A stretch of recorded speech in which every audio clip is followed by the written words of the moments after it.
सुप्रभात प्यारे बच्चों, मैं मंजू शर्मा हिंदी की कक्षा 8 में आप सभी प्यारे बच्चों का स्वागत करती हूँ। बच्चों, मैं आपको पाठ 4 मनुष्यता के से अभ्यास कार्य करा रही थी। आज मैं पुनः फिर अभ्यास कार्य कराऊंगी। बच्चों, इसके मनुष्यता के पाठ के कवि हैं मैथिली शरण गुप्त जी। मैथिली शरण गुप्त जी के बारे में मैं एक बार आपको फिर बताना चाहती हूँ। मैथिली शरण गुप्त को एक राष्ट्रीय कवि की उपाधि से सम्मानित किया गया। जो है, इन्हें राष्ट्रीय कवि की उपाधि से इनको सम्मानित किया गया। और इन्होंने जो इस पाठ में मनुष्य के बारे में बताया है कि मनुष्य को अपना जीवन कैसे जीना चाहिए और मनुष्य को कैसे कर्म करने चाहिए। और जैसे कि मनुष्य इस संसार में रहते हुए अब कोई भी परोपकार का कार्य नहीं करता है तो वो उसी समान समझा जाता है। जैसे कि जो पशु होता है उसी के समान माना जाता है। जैसे पशु रहते हैं इस संसार में, जो है पशु रहते हैं, उन्हें किसी बात की कोई चिंता नहीं होती है, ठीक है ना। तो उसी प्रकार से जो है, अगर मनुष्य इस समाज में रहता है तो उसे किसी की भी कोई भी परोपकार कार्य करने की कोई चिंता ही नहीं है। बस सिर्फ अपने स्वार्थ सिद्ध करने में वो लगा रहता है। तो वो उसी समान माना जाता है जैसे कि एक पशु होता है। वे व्यक्ति पशु प्रवृत्ति के माने जाते हैं, कभी कह रहे हैं, ठीक है। तो मैंने आपको बच्चों इनके बारे में समझा दिया था। आज मैं पुनः फिर अभ्यास कार्य कराऊंगी। आइए तो हम अभ्यास कार्य करते हैं। तो देखिए, हमारा प्रश्न है भाग्यहीन शब्द में हीन प्रत्यय का प्रयोग हुआ है। भाग्यहीन में हीन प्रत्यय का प्रयोग हुआ है। ऐसे 4 शब्द लिखिए जिनमें हीन प्रत्यय का प्रयोग हुआ हो। ऐसे 4 प्रत्यय लिखने हैं हमें। तो बच्चों, प्रत्यय और उपसर्ग तो आप सभी जानते हैं कि प्रत्यय क्या होते हैं और उपसर्ग क्या होते हैं। तो जो प्रत्यय होते हैं वो शब्द के मूल शब्द के अंत में लगाए जाते हैं, ठीक है। मूल शब्द के अंत में जैसे लगाए जाते हैं। हमारा शब्द है बलहीन। हमारा शब्द है बलहीन। और अगला है धर्महीन। तो हमारा जो मूल शब्द है वो क्या है? बल है। और धर्म हमारा मूल शब्द है। और हीन हमारा जो है, इसमें इस शब्द में प्रत्यय लगा हुआ है। इसमें हमारा जो हीन है वो हमारा प्रत्यय लगा हुआ है। अब देखिए, बुद्धिहीन।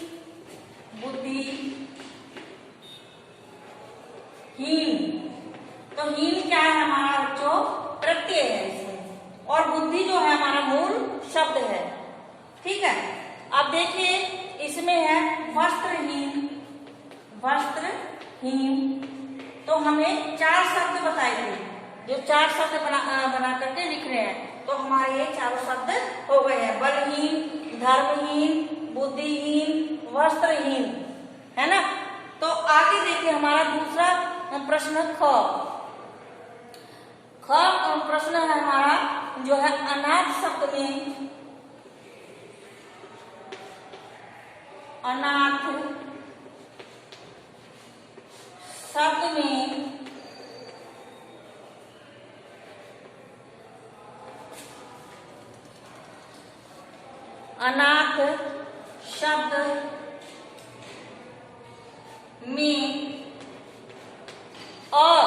यानी कि अनाथ शब्द में उपसर्ग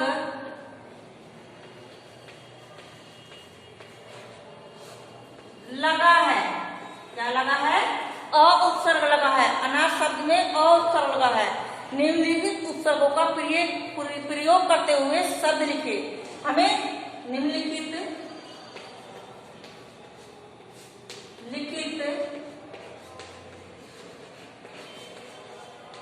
उपसर्गों का प्रयोग करते हुए शब्द लिखिए। हमें जो है शब्द लिखने हैं, क्योंकि हमारे शब्द जो है दिए हुए हैं। देखिए अनाथ शब्द में अ उपसर्ग लगा है, यानी कि अ उपसर्ग लगा है। निम्नलिखित उपसर्गों का प्रयोग करते हुए शब्द लिखिए। जो हमारे नीचे जो है वो शब्द दिए हुए हैं बच्चों, तो इन्हीं उपसर्गों से हमें उपसर्ग जो है शब्द बनाने हैं। ठीक है।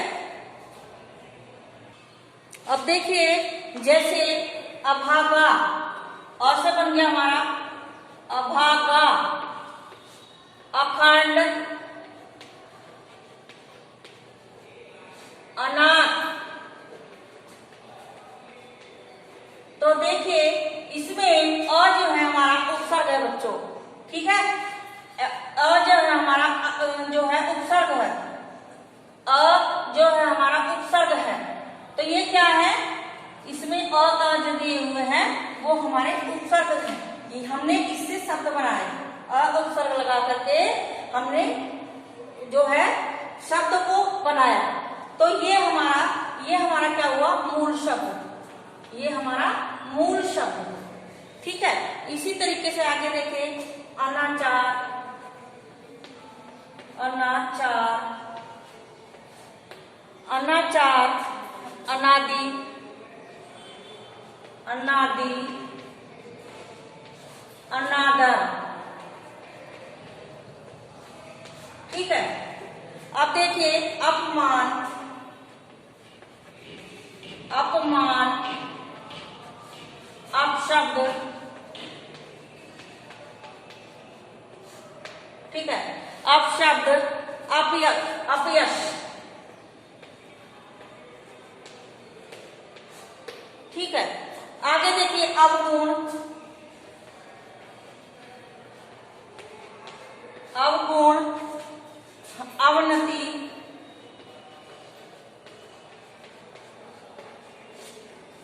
अवनति, अवशेष।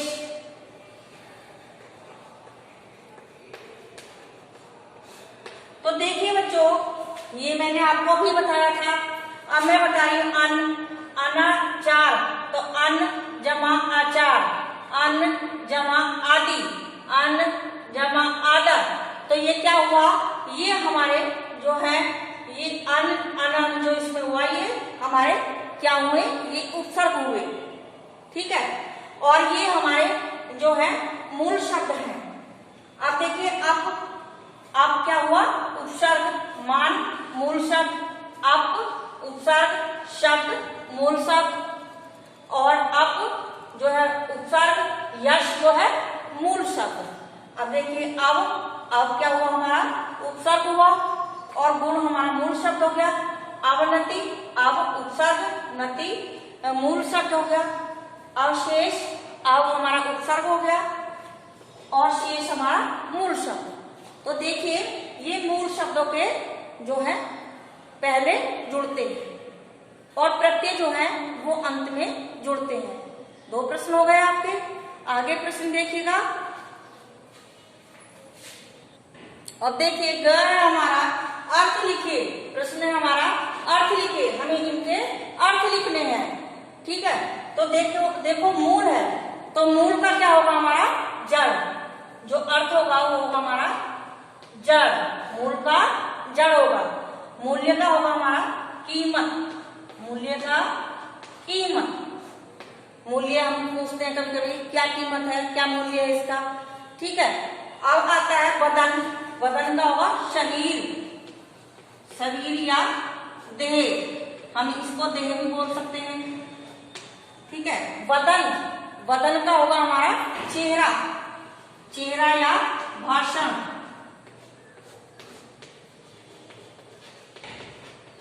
ठीक है। अब अगला देखिए नीड, यानी कि घोंसला।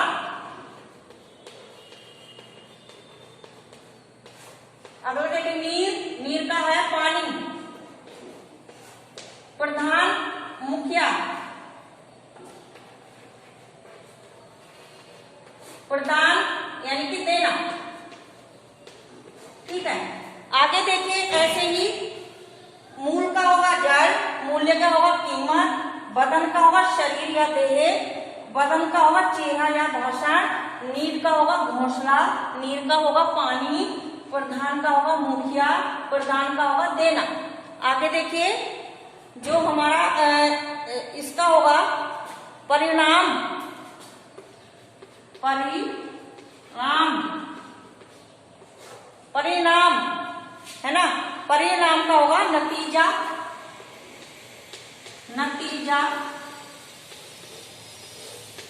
अब इसमें आता है परिमाण, परिमाण का मतलब होता है मात्रा, परिमाण, परिमाण यानी कि कितनी मात्रा है, जैसे हम कहते हैं कि कितनी मात्रा है, परिमाण उसके लिए आया मात्रा के लिए, कितनी मात्रा है, और परिणाम नतीजा, और परिमाण जो है मात्रा। ठीक है, अगला प्रश्न देखिए बच्चों, संधि विच्छेद। अब देखिए संधि विच्छेद तो हमारा जैसे विहू, विहू सब जो है शब्द है, वी जमा उहू, वी जमा उहू। ठीक है, इसमें हमने संधि विच्छेद किया, विहू में वी जमा उहू।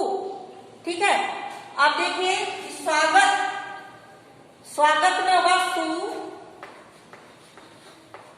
जमा आगत, सु जमा आगत, सु जमा आगत। अब देखिए सेवार्थी, सेवार्थ, सेवा जमा अर्थ।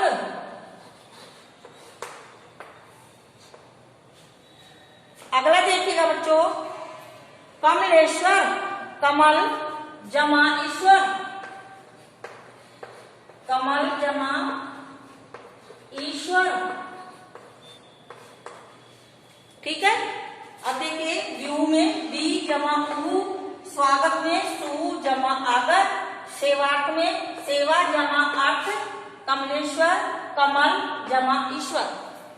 ठीक है, अगला प्रश्न देखिएगा, हमारा प्रश्न है वाक्यांशों के लिए एक शब्द लिखिए। वाक्यांशों के लिए हमें एक शब्द लिखना है। जो नंबर 1 पर है हमारा परोपकार करने वाला। जो परोपकार करने वाला होता है उसको हम क्या कहते हैं? तो परोपकार करने वाला परोपकारी, परोपकार करने वाला परोपकारी। नंबर 2 पर देखिए हमारा जिसे जाना न जा सके, जिसे जाना न जा सके, जिसे हम जान नहीं सकते, जिसे हम जो जाना नहीं जा सकता।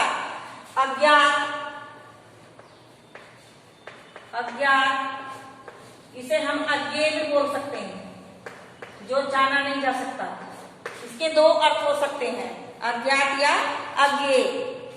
जिसके समान कोई दूसरा न हो, जिसके समान कोई दूसरा न हो, जिसके समान कोई दूसरा नहीं होता है उसको क्या कहते हैं? तो जिसके समान कोई दूसरा न हो तो उसको क्या कहते हैं? अद्वितीय, अद्वितीय, उसको हम क्या कहते हैं? अद्वितीय। अगला देखिए सदा रहने वाला, सदा, सदा रहने वाला, सदा रहने वाला, जो सदा रहता है उसको क्या कहते हैं? सदा रहने वाला, सनातन या नित्य, सनातन या हम उसको नित्य भी कहते हैं, सनातन भी कहते हैं और नित्य भी कहते हैं।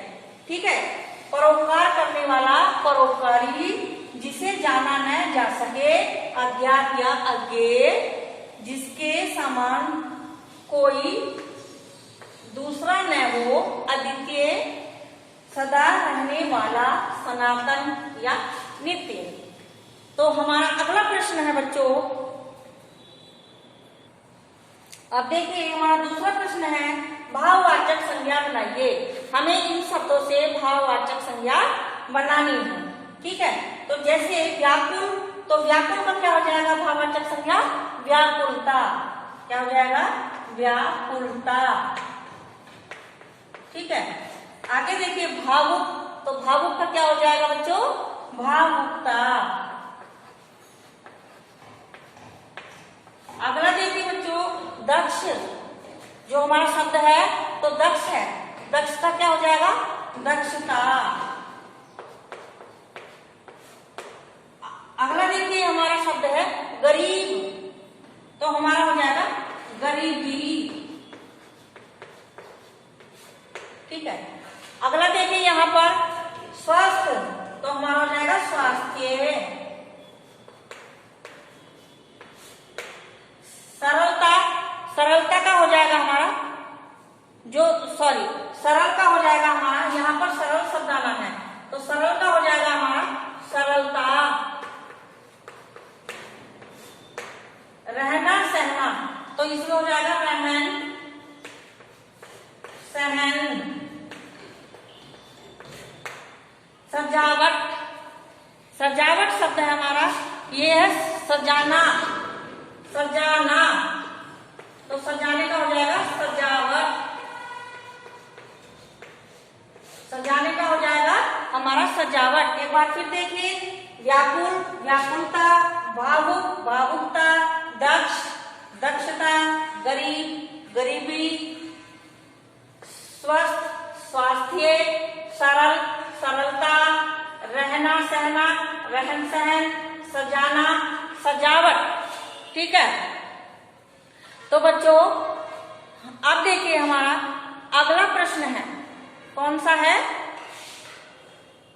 अगला प्रश्न है बच्चों, लिंग निर्णय कीजिए। हमें लिंग का निर्णय करना है, यानी कि स्त्रीलिंग है या पुल्लिंग है, हमें लिंग बताना है इसमें। तो पशु क्या है? हमारा पुल्लिंग।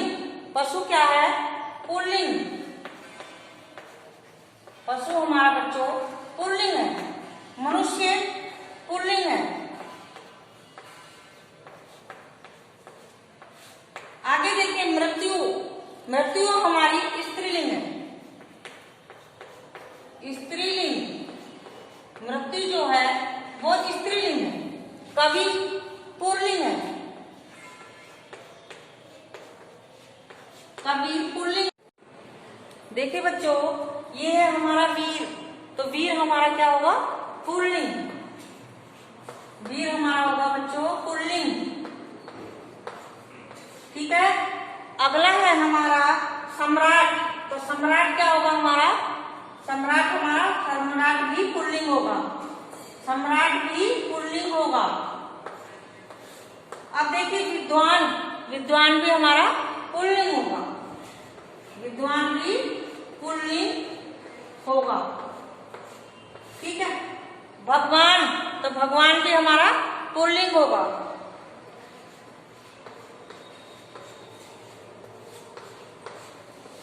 ठीक है, अब देखिए बच्चों जैसे पशु पुल्लिंग, मनुष्य पुल्लिंग, मृत्यु स्त्रीलिंग, कवि पुल्लिंग, वीर पुल्लिंग, सम्राट पुल्लिंग, विद्वान पुल्लिंग, भगवान पुल्लिंग। तो ये सब क्या है? ये पुल्लिंग शब्द है, और स्त्रीलिंग ये है मृत्यु है। ठीक है, तो बच्चों ये पाठ जो है आपका समाप्त हो गया है। अब आप अच्छे से सभी प्रश्नों को जो मैंने कराए हैं वो करेंगे।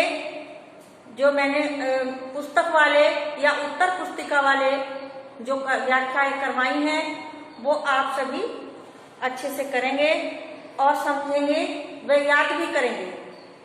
कल मैं आपको आगे का कार्य कराऊंगी, अगला पाठ कराऊंगी। आज बस इतना ही। धन्यवाद।